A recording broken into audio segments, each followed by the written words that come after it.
Hello मेरे दोस्तों, शिवम खन्ना एक आईटी इंजीनियर है और शिवम की एक 6 महीने की बेटी है मीरा। शिवम पिछले कुछ सालों से अपनी पहली कार की प्लानिंग कर रहा है और अब मीरा के आने के बाद शिवम और उसकी वाइफ सोनिया को लगता है कि ये सही समय है एक कार खरीदने का, बिकॉज मीरा के साथ ट्रैवलिंग करना थोड़ा कन्वीनियंट होना चाहिए। अब आई एम श्योर कि अगर आपके फैमिली में छोटे बच्चे हैं या फिर एल्डरली पेरेंट्स हैं तो आप भी इस बात से जरूर अग्री करोगे। वैसे शिवम और सोनिया उनके सर्टिफाइड फाइनेंशियल प्लानर को कंसल्ट किए बिना कोई भी फाइनेंशियल डिसीजन नहीं लेते हैं और अपना फाइनेंशियल प्लान भी फॉलो करते हैं। और अभी कार को खरीदने के लिए उनके पास एक रकम इकट्ठा हुई है, लेकिन वो कंफ्यूज्ड है कि उन्हें इलेक्ट्रिक व्हीकल खरीदनी चाहिए या फिर पेट्रोल व्हीकल। कौन सा ऑप्शन उनके लिए इकोनॉमिकल होगा?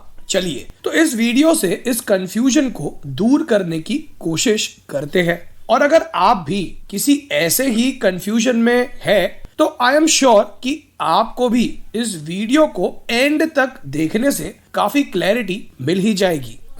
मैं हूं भाविन, सर्टिफाइड फाइनेंशियल प्लानर, और आप देख रहे हैं YouTube channel the art of wealth building, आपका one point destination to seek an unbiased consultation on personal finance. तो शिवम को लगता है कि ईवी व्हीकल खरीदने पर उसका काफी ज्यादा टैक्स सेव हो जाएगा, लेकिन पेट्रोल कार खरीदने पर तो वो कोई टैक्स की सेविंग नहीं कर पाएगा, है ना? लेकिन क्या सही में काफी ज्यादा टैक्स की सेविंग होगी? Let's understand. Shivam Tata Nexon prime EV लेने का सोच रहा है और इस कार की अप्रोक्सीमेट ऑन रोड प्राइस है 17,20,000 रुपीज। अगेन ये एक अप्रोक्सीमेट वैल्यू ही है। नाउ लेट्स अज्यूम कि शिवम कार की ऑन रोड वैल्यू का 20% डाउन पेमेंट कर देगा, दैट इज अप्रोक्सीमेटली 3,45,000 रुपीज, और बैलेंस 13,76,000 रुपीज का वो कार लोन ले लेगा फॉर 4 years एट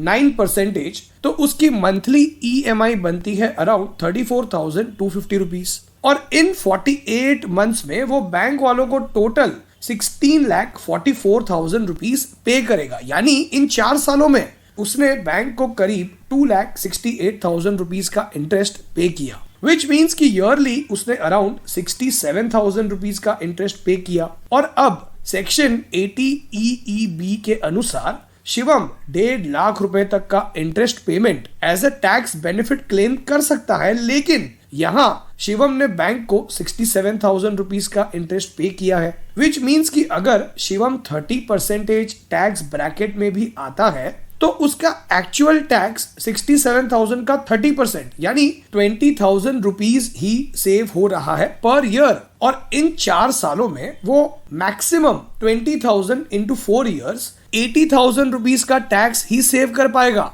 अब मैं ये समझता हूँ कि 80,000 रुपीज कोई छोटी रकम नहीं है, लेकिन ईवी व्हीकल का कॉस्ट भी तो पेट्रोल व्हीकल के कंपैरिजन में ज्यादा का होता है ना। मैं पूरी कोशिश कर रहा हूँ कि इस वीडियो को इतना सिंपल और क्लैरिटी के साथ एक्सप्लेन करूं कि इस वीडियो को आप अपने उन फ्रेंड्स के साथ शेयर कर सको जो कार खरीदने की सोच रहे हैं और कंफ्यूज्ड है कि उन्हें ईवी कार खरीदनी चाहिए या नहीं।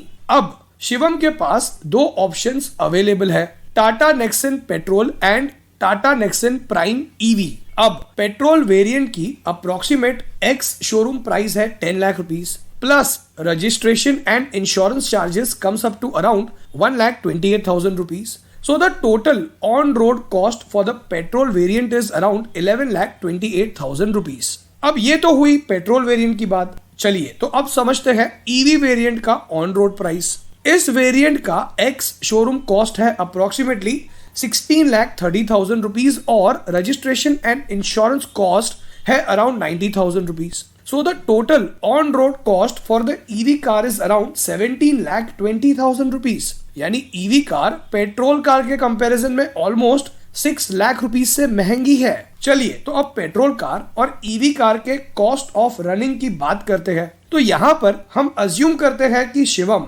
अपनी कार रोज के 46 किलोमीटर चलाएगा, यानी 6 years में वो कार को करीब 1 लाख किलोमीटर चलाएगा। सो पेट्रोल वेरिएंट का 6 इयर्स का सर्विस कॉस्ट होगा अप्रोक्सीमेटली 50,000 रुपीज, लेकिन ईवी वेरिएंट का 6 इयर्स का सर्विस कॉस्ट होगा अप्रोक्सीमेटली 30,000 रुपीज। अब हम यहाँ बैटरी रिप्लेसमेंट का कॉस्ट कंसिडर नहीं करेंगे। क्यों? क्योंकि यहाँ मैन्युफैक्चरर की तरफ से 8 इयर्स की वारंटी मिलती है। अब ऐड करते हैं सबसे major expense, that is the cost of petrol. Assuming कि पेट्रोल का कॉस्ट 109 रुपीज है पर लीटर, और अगर शिवम की petrol car 10 kilometres per litre का एवरेज देती है तो शिवम रोज का 500 रुपीज स्पेंड करेगा on petrol, and that is approximately 10,90,000 rupees in 6 years, and that's too much. लेकिन यही अगर हम ईवी कार की बात करें तो total cost of running in 6 years में होगा ओनली 1 लाख रुपीज के आसपास। चलिए तो अब ऐड करते हैं cost of insurance. Second year से लेकर 6th ईयर तक का पेट्रोल कार का इंश्योरेंस कॉस्ट होगा 45,000 रुपीज अप्रोक्सीमेटली, और ईवी कार का कॉस्ट ऑफ इंश्योरेंस होगा 60,000 रुपीज। सो अगर हम टोटल ओनरशिप कॉस्ट की बात करें तो पेट्रोल कार का cost of ownership in 6 years में होगा 11,28,000 rupees plus 50,000 rupees plus 10,90,000 rupees petrol का प्लस 45,000 रुपीज इंश्योरेंस का इक्वल्स 23,13,000 रुपीज। लेकिन यही अगर हम ईवी कार के टोटल कॉस्ट ऑफ ओनरशिप की बात करें इन 6 इयर्स में तो वो बनता है approximately 19,10,000 rupees. That is the difference of 4,03,000 rupees. So as per this calculation EV car is a cheaper option, और आई थिंक हर ईवी कार की एडवर्टाइजमेंट में यही बताया जा रहा है। लेकिन यहाँ पर हम एक बात को कंसिडर करना तो भूल ही गए जो इस पूरे कैलकुलेशन को चेंज कर सकता है, एंड दैट इज शिवम को ईवी कार 6 लाख रुपीज से महंगी भी तो पड़ी ना, विच मीन्स कि अगर शिवम पेट्रोल कार खरीद लेता है और इन 6 लाख रुपीज को 6 इयर्स के लिए 7% पोस्ट रिटर्न देने वाले इन्वेस्टमेंट प्रोडक्ट में इन्वेस्ट कर देता है तो इन 6 लाख रुपीज की वैल्यू बनकर हो जाएगी 9 लाख रुपीज। यानी 9 lakh rupees minus 6 lakh rupees जो उसने इन्वेस्ट किए थे इक्वल्स 3 लाख रुपीज जो उसे इंटरेस्ट मिलेगा। अब अगर हम नेट रिजल्ट पर फोकस करें तो ईवी कार की cost of ownership 4 lakh rupees cheaper थी, लेकिन अगर हम 3 लाख रुपीज माइनस कर दें तो ईवी कार 1 लाख रुपीज से ही सस्ती पड़ेगी, वो भी 6 सालों में। आई एग्री कि ये अच्छा खासा डिफरेंस है, लेकिन ये उतना बड़ा डिफरेंस भी नहीं है। लेकिन हमें हर जगह पेट्रोल का 11 लाख रुपीस होगा और ईवी कार का बस 1 लाख रुपीस होगा, यही बताया जा रहा है, और पूरा सच तो कोई बता ही नहीं रहा। अब इस कंपैरिजन में हमने कहीं पर भी लोन को कंसिडर नहीं किया, सो दैट हमें ये कैलकुलेशन समझने में थोड़ी आसानी हो। So now let's try to understand these calculations with the bank loan, क्योंकि शिवम को तो लोन पर कार खरीदनी है ना। लेकिन इस कैलकुलेशन को समझे उससे पहले अगर आप अपना पर्सनल फाइनेंशियल प्लान बनवाकर ये समझना चाहते हैं कि आपको अपने पर्सनल फाइनेंशियल गोल्स जैसे कि रिटायरमेंट, कार खरीदना, वेकेशंस, टैक्स सेविंग, घर खरीदना, इन्हें कैसे अचीव करना है तो व्हाट्सएप कीजिए इस नंबर पर अपना पर्सनल फाइनेंशियल प्लान बनवाने के लिए। चलिए तो अब हम अज्यूम करते हैं कि शिवम पेट्रोल कार के लिए लोन लेगा और ऑन रोड कॉस्ट का यानी 11,28,000 रुपीज का 20% वो डाउन पेमेंट देगा, दैट इज 2,25,000 रुपीज, और बैलेंस 9,03,000 रुपीज का वो लोन लेगा for 72 months at the rate 9% interest. तो उसके लोन की EMI होगी 16,300 रुपीज पर मंथ, और टोटल इन 6 इयर्स में वो बैंक को चुकाएगा 11,72,000 रुपीज। सो अब उसका total cost of ownership in 6 years में होगा 11,72,000 rupees plus 50,000 rupees service cost plus 10,90,000 rupees petrol का खर्चा प्लस 45,000 रुपीज इंश्योरेंस का खर्चा plus down payment 2,25,000 rupees equals 25,81,000 rupees. And now let's try to understand the same calculation for EV car. EV car की on road value है 17,20,000 rupees, जिसका 20% is 3,44,000 rupees down payment, and the loan value will be 13,76,000 rupees. तो उस हिसाब से car loan की EMI for 72 months at the rate 9% बनती है 24,800 rupees. और यहाँ शिवम इन 6 इयर्स में बैंक को टोटल अमाउंट जो चुकाएगा वो है 17,86,000 रुपीज। लेकिन जैसा कि हमने पहले इस वीडियो की शुरुआत में समझा, शिवम को इंटरेस्ट पेमेंट पर अंडर सेक्शन 80 EEB में टैक्स का बेनिफिट भी तो मिलेगा।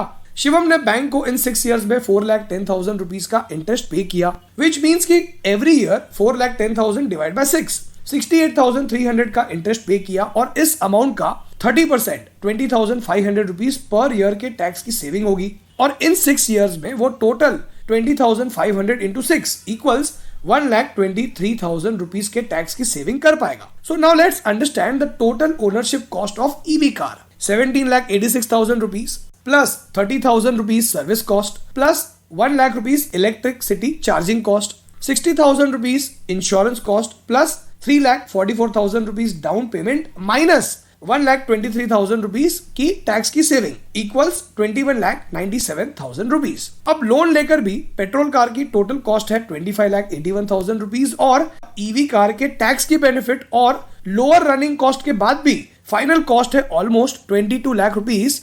That is a difference of 3,81,000 rupees in 6 years। लेकिन हमें यहाँ एक और पॉइंट कंसिडर करना ही होगा कि ईवी कार खरीदने पर शिवम के कार लोन की ईएमआई भी ज्यादा है। अगर हम कंपेयर करें तो पेट्रोल कार की ईएमआई है 16,300 रुपीज और ईवी कार की ईएमआई है 24,800 rupees. That is a difference of 8,500 rupees per month for 72 months। और अगर शिवम 8,500 रुपीज इन्वेस्ट करता है बैंक रिकरिंग डिपॉजिट में एट 6% इंटरेस्ट फॉर 72 months, तो शिवम के पास 7,38,000 रुपीज अक्यूमुलेट हो जाएंगे आफ्टर 6 years, जिसे हम अपॉर्चुनिटी कॉस्ट कह सकते हैं। और इस अमाउंट को कंसिडर करने के बाद पेट्रोल कार ईवी कार के कंपैरिजन में 3.5 लाख रुपीज से सस्ती होगी। अब यहाँ पर हमने सिर्फ 6 years का रनिंग कॉस्ट ही कंसिडर किया है, लेकिन अगर हम 10 years का कॉस्ट कंपैरिजन करें तो 8 years बाद चांसेस है कि ईवी कार की बैटरी को भी रिप्लेस करना पड़ेगा, जिसका कॉस्ट 6 से 8 लाख रुपए तक हो सकता है, जो हमें पेट्रोल कार में ना देना पड़े। देखा जाए तो इलेक्ट्रिक व्हीकल चार्जिंग का इंफ्रास्ट्रक्चर भी फिलहाल हमारी कंट्री में काफी वीक है, लेकिन over a period of time car companies EV car के कॉस्ट को इजीली रिड्यूस कर पाएगी and may be after few years EV car का ओनरशिप कॉस्ट पेट्रोल कार के कंपैरिजन में काफी कम होगा। सो अगर आपको ईवी कार सिर्फ ये बोलकर बेची जा रही है कि रनिंग कॉस्ट सिर्फ 1 रुपीज है पर किलोमीटर और लोन पर टैक्स का बेनिफिट भी मिलेगा, तो बी केयरफुल। कमेंट करके बताइए क्या मैंने कोई पॉइंट मिस किया है। सो फ्रेंड्स, उम्मीद करता हूं कि इस वीडियो को देखने के बाद आपके काफी सारे डाउट्स दूर हो गए और अब आप सही से पेट्रोल और ईवी कार को खरीदने के बीच का डिसीजन ले पाएंगे। कुछ सीखने मिला हो इस वीडियो से तो लाइक और शेयर जरूर कीजिएगा। और अगर आप अपना पर्सनल फाइनेंशियल प्लान बनवाकर ये समझना चाहते हैं कि कैसे आप अपने पर्सनल फाइनेंशियल गोल्स अचीव कर पाएंगे, तो व्हाट्सएप कीजिए इस नंबर पर। आप हमारी वेबसाइट theartofwealthbuilding.com पर भी विजिट कर सकते हैं। और अब तक अगर आपने चैनल को सब्सक्राइब नहीं किया तो अभी कर लीजिए, तो आप हमारे ऐसे इंफॉर्मेटिव वीडियोस मिस नहीं करेंगे। एंड फाइनली इस वीडियो को एंड तक देखने के लिए आपका बहुत बहुत धन्यवाद।